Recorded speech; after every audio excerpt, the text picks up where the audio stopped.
I'm assuming we all have consent to record. All right, so Yes. let's go ahead and start with our incumbent, Miss Ann Parks, since she is currently holding this seat for District 12, which is Greenwood and McCormick County. Miss Parks, can you give us a little bit about yourself and your platform? Yeah. First of all, let me thank you for allowing me to serve you as your representative for this many years. Um, it brings me great joy to serve the people of Greenwood and McCormick counties. I am not I guess I'm camera shy and I stay away from the camera. And I may not, but I always make sure that I get done what I need to get done, which doesn't necessarily mean that you got to be in front of the cameras to get it done. But I'm always there to see what Greenwood County and McCormick County needs because that's who I represent and that's who I make sure that is in the forefront of my decisions. I've lived in Greenwood all of my life. My family has had funeral business here since 1935, and we've been in the same location since that time. I come from a family of teachers and principals and educators, and my father served on the school board. So I have always made education first on my platform because I have a concern for children that our children get the needs that they need to progress in the world because now they just don't have to compete with people in the United States. They have to compete with people from all over the world. And that makes a difference. And I think that we need to try to supply them with whatever they need to exceed and do that in their life.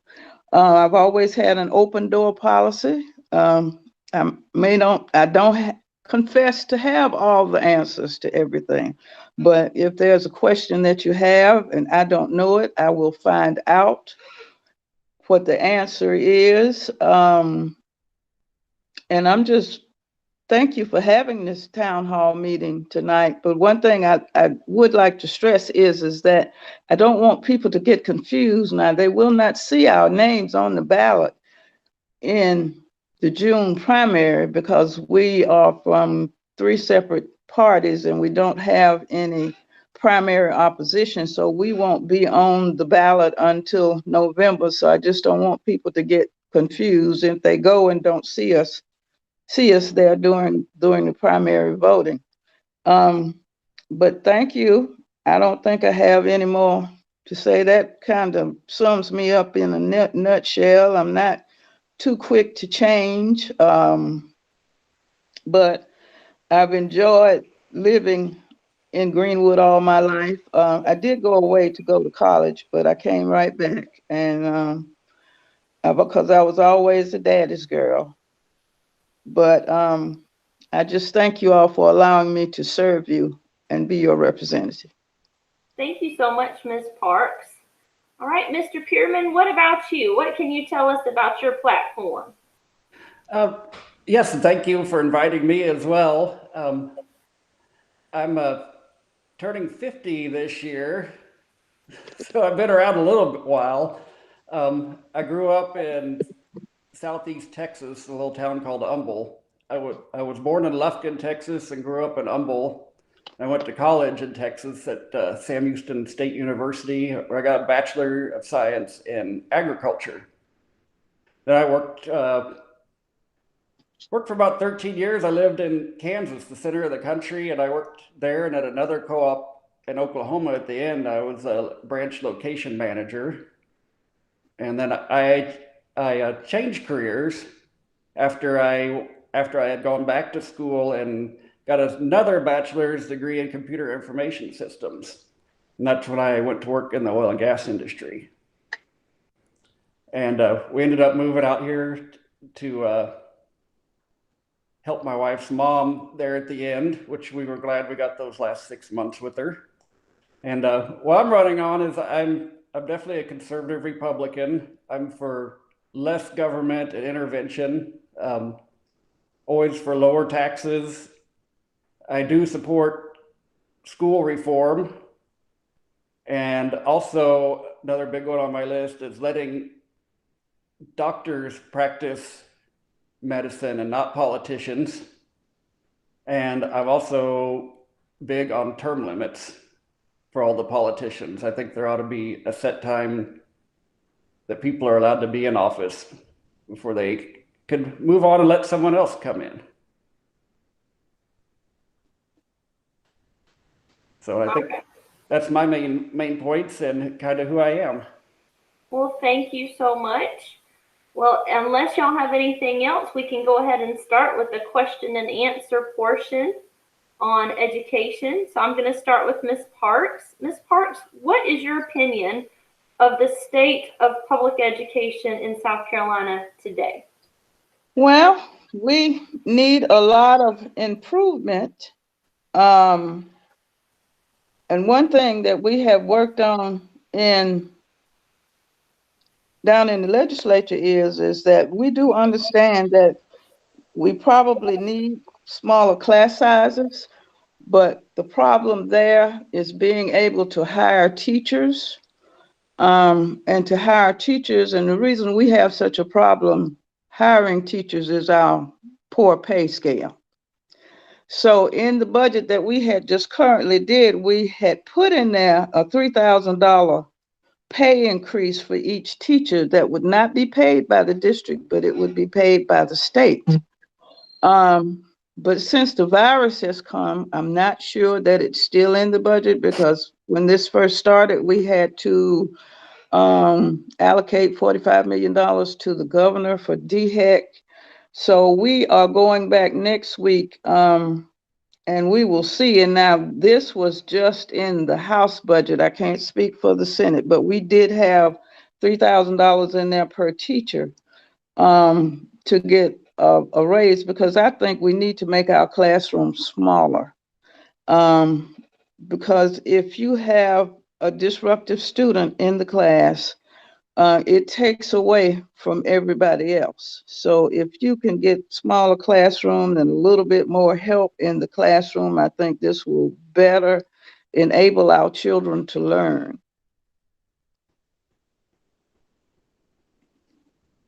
Thank you, Ms. Parks. I'm sorry, I didn't realize I was on mute. Mr. Pearman, same question. What is your opinion on the state of public education in South Carolina today? My opinion is that, after doing some research, is that the state of education is definitely, I think it's bogged down with government regulation and unrealistic testing standards that tie the teachers' hands and don't let them focus on teaching. It's more about trying to get a test score. I think it's unrealistic and obstructive. And I think there's a lot of changes that need to happen to allow teachers to be teachers. And I'll address some of the other issues on these other questions. All right, thank you. Ms. Parks, what steps would you take to improve public education for South Carolina? I'll have to go back to one answer that I said. To improve it, we need to have smaller classroom sizes. And to do that, we have to have more teachers. And the only way that we're going to get more teachers is to improve the teacher salary in the state of South Carolina. And I think that has gotten through to a lot of my colleagues, because we're making some attempt to try to do that.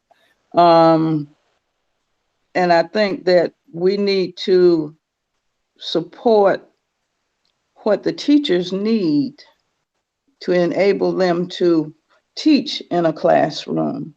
And sometimes that's not always more salary, and sometimes that's not always a smaller classroom, and sometimes that's just, you may have a discipline problem in the classroom and you may not be able to get the support that you need from other places for that disciplined child. So that's what we need to do. We need to be able to discipline our children so that the teachers can teach. A disciplined child, an undisciplined child in a classroom takes away from every other child in that classroom. So we need to be able to discipline children, and children to a certain extent need to know that they're going to be disciplined if they don't do what they're supposed to do. Because way back yonder when I went to school, if I got a whipping at school, I got another one when I got home.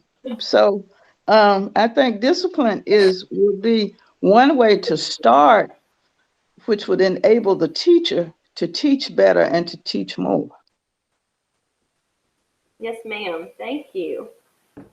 Mr. Pearman, same question. What steps do you think you would take to improve public education? Okay, I also had a list of ideas for improving education, and that was at the top of my list. Two was smaller classes and teacher pay. I want to fight for better teacher pay and benefits. I would like to fight to change testing. That seems to be, from the people I've talked to, is a big complaint about all the testing, that it's more for funding and everything. It's just to focus on the testing, not teaching. I'd like to give more control, fight to give more control back to the school and the teachers.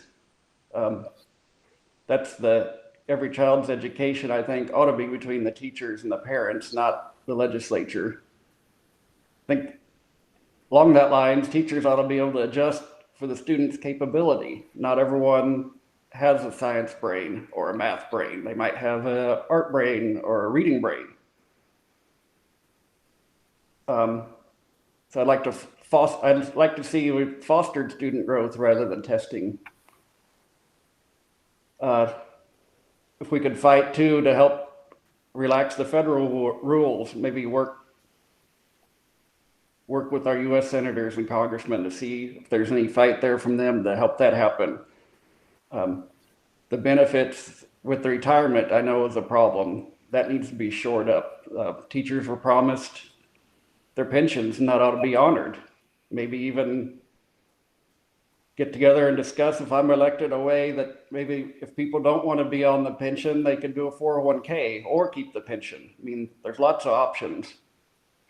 And I think that true reform, that probably not necessarily every school has to be the same and focused on the same method. I mean, there's a lot of people that wanted to send their kids to charter schools or magnet schools.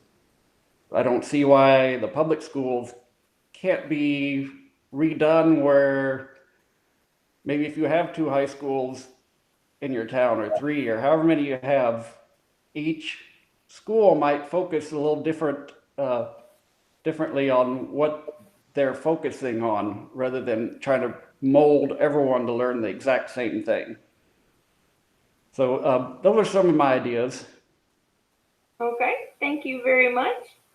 Ms. Parks, if elected, or re-elected, I suppose, if re-elected, what would you do to address the funding of public education? The funding? Yes, ma'am.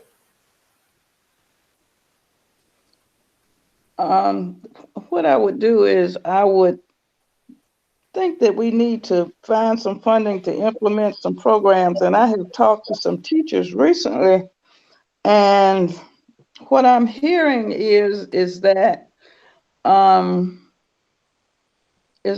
lot of teachers, which I had no knowledge of, but it has been brought to my attention that they need better support from their principals. And that some principals do not support the teachers, particularly when they have a discipline problem.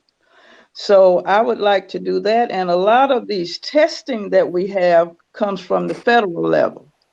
So they are kind of pushed down our throat. And to get any kind of federal funding, we have to do these tests.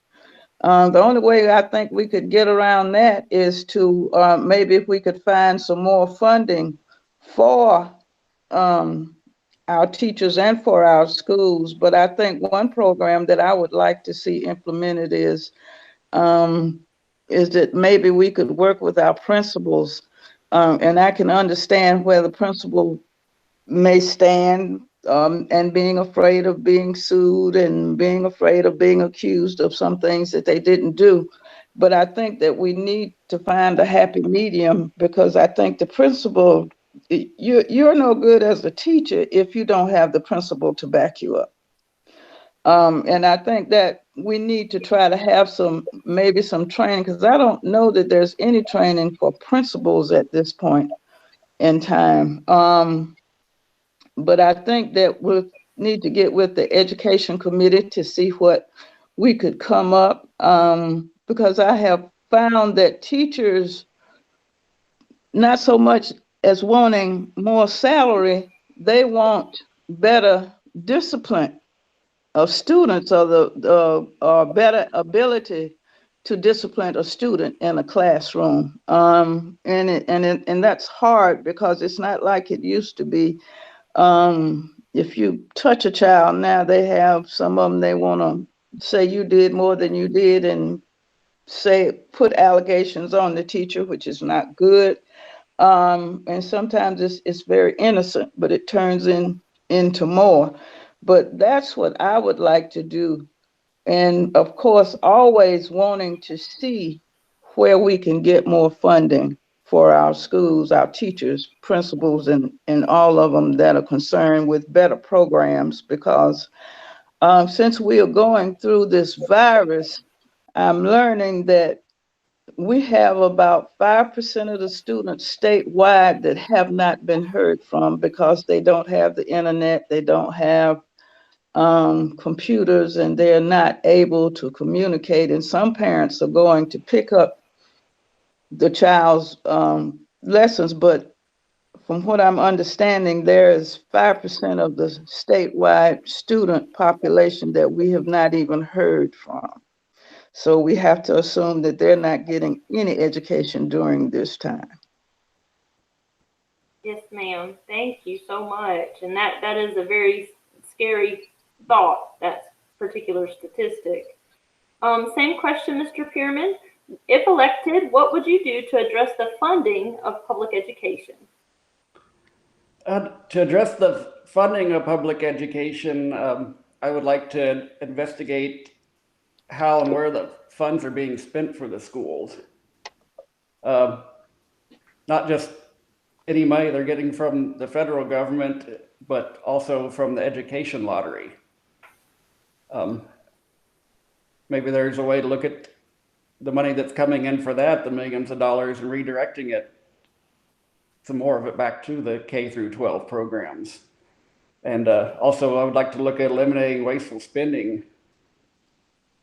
And also see if I'd like to look into the budget excess. The governor was bragging, was that last week or week before, that we have a $108 million excess. That's great. I'm a conservative. I like having excess and savings, but if so, that money can be used for the schools and be redirected to help the teachers with pay and supplies, I'd be all for that. So those are the main points that I would look at if elected. Thank you. Ms. Parks, what do you believe is the top issue surrounding public education in South Carolina? Well, since we've had the virus, I think the top issue is the students that are not at this point in time receiving any type of educational benefits, because they don't have either access to the internet, or they don't have a computer, and in some cases you don't have them where their parents can go to the school and pick up their lessons every day or once a week. So I think we're failing in that point, and we need to find out how we can correct that, because as I stated before, the numbers that are coming in says 5% of our student population in the state is not getting an education at this time. And I don't know, that's going to be a tremendous job to try to correct that, but we need to find a way to correct that, because it's just unacceptable. Yes, ma'am. And Mr. Pearman, what do you believe is the top issue surrounding public education in South Carolina? I think the top top issue in general for public education in South Carolina is regulation and understaffing. I think that there needs to be a stable teaching corps to have consistency in the schools, that you're going to have them staffed every year, and need to have smaller classrooms so teachers do have more time to spend with the students to better evaluate. That's one of the big things I've heard from quite a few parents, is that smaller classes would help a bunch. All right, thank you very much. Ms. Parks, our last question that is scheduled, and we'll open it after this final question from the both of you up to anyone else wanting to ask questions. But Ms. Parks, considering how well educators continue to provide instruction after the coronavirus pandemic canceled state testing and assessments, what are your opinions about the accountability measures today? Well, what we're doing today is that I don't think teachers will be assessed, not traditionally. The accountability in the state goes along with what the federal lines are, and the federal people this year, because of the virus, have canceled all. So what I'm thinking is that if you have any assessment of teachers or children, particularly with the amount that are not receiving any type of education, I think when the teachers get back, they're going to have to do some type of assessment to find out where each child is and what needs to be done to bring them up to speed from what they have lost from being out. And also, I'd like to mention my hats go off to the teachers during this time. I know it's difficult. I know you miss the students, but those who are doing whatever they need to do to keep our students abreast and keep them interested and keep them doing their classroom work as much as possible. Because I'll tell you, I had a mom to come to me about 3 weeks after the school had been closed, and she said she didn't know. She asked me if I would pull up the child's lessons off the internet, and she told me where to go, and I pulled them off. But since that time, I've not seen the mom, so I don't know whether the child is continuing to get her lessons or what's going on with that. So, and I think that is a great travesty that we need to correct, because during times like this, and I'm sure that this time that we're going through with this virus is going to bring a new light and a new way that we have to do things for a long time. And I think we're going to have to find a way that every student is enabled to have some type of internet and computer so that they can work from home if need be. Absolutely. Mr. Pearman, same question for you. Considering how well educators continued to provide instruction after the coronavirus pandemic canceled state testing and assessments, what are your opinions about accountability measures today? My opinion on the accountability measures today is that they're drastically flawed. I think we need to fight to change the accountability for what students are learning. I think it ought to go back to the teachers and their peers along with the students to review students' performance. I think that can start at the state level to help change it at the federal. Once some states got to change it sometime to send a message. Who better to know how a student's doing than the parents and the teacher? And then the teacher they have the next year, their peers review, and they can give feedback and work back and forth with the parents. I think that's a better way of testing performance than a standardized test. I think the teachers really need to be commended for doing what you were able to do in the midst of the COVID-19. I mean, you went from teaching in a classroom to all of a sudden having to do it all online. You deserve a big round of applause. You're always so busy, and you stepped up above and beyond. I think even some of the problem is some of the parents are disconnected from even what's going on with their schoolwork, which I'm not sure how we fix that, but more with the assessment that forces the parents to be involved and whether or not their kids move on to the next grade, I think would help drastically. Yes, sir. Thank you. Are there any questions from the people watching that y'all want to put on the chat for our two candidates? So again, for those of you who are just coming in, this is candidates Ann Parks, who is our incumbent for District 12, Greenwood and McCormick County House, and James Pearman, who is running as a Republican against Ms. Ann Parks in the November election. Are there any questions? It says many students do not come from stable family households. I'm not sure if that's a question or a statement, but does anybody want to elaborate on that at all? People not coming from, okay, so here comes the question. Where do we see the boundary and responsibilities of school and of the school to serve those students? So where do we see the boundary and responsibilities of the school to serve those students who do not have stable family households? Well, I'll go first. All right. I think we have seen partially that example during the virus, when the first thing that came to my mind when they closed the school, I said, well, what are those children going to do that depend on school lunch and breakfast? And that's sometimes the only meals that they get today. Well, the schools have rallied with cafeteria people from the neighborhood to make sure that those students get at least 2 sets of meals a week. And there are a lot of children that come from unstable neighborhoods, and there are a lot of children that have parents that are just not interested in what they're doing. It's sad to say, but they do exist. And I think that's where the teacher comes in.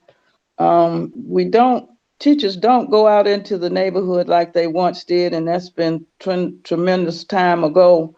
But we're going to have to find a way to encourage the children, even if their parents don't have the aspirations for them, even if the parents don't show the interest to them. We have to encourage the children to do what they are going to do and get them to understand that they will get through life better if they have an education. Mr. Pearman, do you have anything in response to that question? Yeah, that is a tough one. Where do you draw the line? Teachers already are overworked, especially for what they're making nowadays, really have their hands full. I've thought about before, maybe something to look at, possibly be getting more help in the way of counselors that can go out in the neighborhood, like Ms. Parks was talking about, to check on students that teachers are worried about, maybe to help bridge that gap for families that the teachers know might be struggling or might need some extra help. I know it'd be difficult, but it would be nice if there was a way to find some funding to do that. Absolutely. We've got another question that has come in. It's like a two-part question. When will the General Assembly have a chance to review the school funding formula? And are they funding the school at the mandated amount per child? Well, we are going back next week. I'm not sure exactly what will be on the agenda, because this is supposed to be the last week of session. We had completed the budget the week before we started with the virus. It had not gone to the Senate. I'm thinking that it's going to have to be revised again because of some things that have had to be spent because of the virus. And then it has to go to the Senate. So I really expect that we will do some summer sessions to get where we need to get, because I'm sure that we will not get it done next week in 3 days. So we'll have to see where we are and where we can go, because I know the governor said we had a $108 million surplus that I don't think that is there anymore. So we're just going, we'll possibly may have to redo the whole budget, and then it has to go to the Senate when we finish with it. So it could be as possible as this summer that we may be able to look at some of those formulas.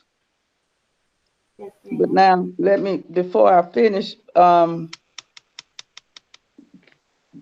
Greenwood County did get some money from the CARES Act, because District 50 will get 3.1 million.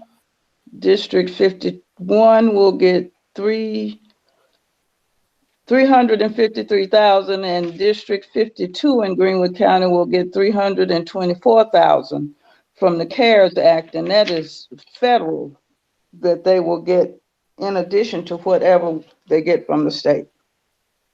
May I ask what the CARES Act is?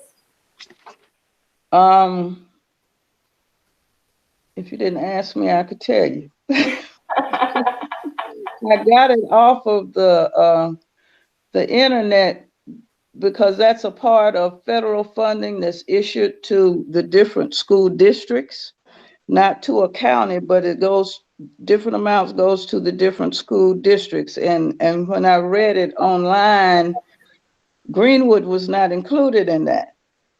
So I had to call to find out exactly what Greenwood would be getting. And then you look at McCormick County, they'll be getting $304,000 from the CARES Act. And then see that's one part. And there's some other federal funding that, because of the virus, that the schools will be getting. So we will factor all of that into doing what we need to do for our school districts. Yes, ma'am.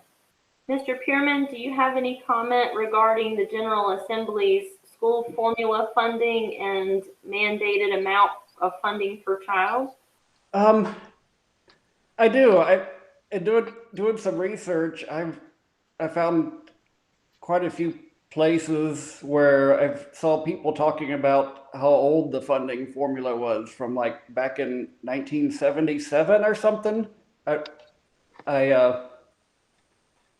If I'm not exactly sure if that is true. If it is true, I think it needs to be looked at to change the way the schools are funded with that formula. It needs to be more of a based on the need of the schools, not necessarily how much income tax that area brings in, or property tax to fund the school. And per child, it should be based on need. I'm not exactly sure what that formula would look like, but it definitely seems to me that it's outdated and needs to be refreshed. Yes, sir. Thank you. Are there any other questions for our two candidates this evening?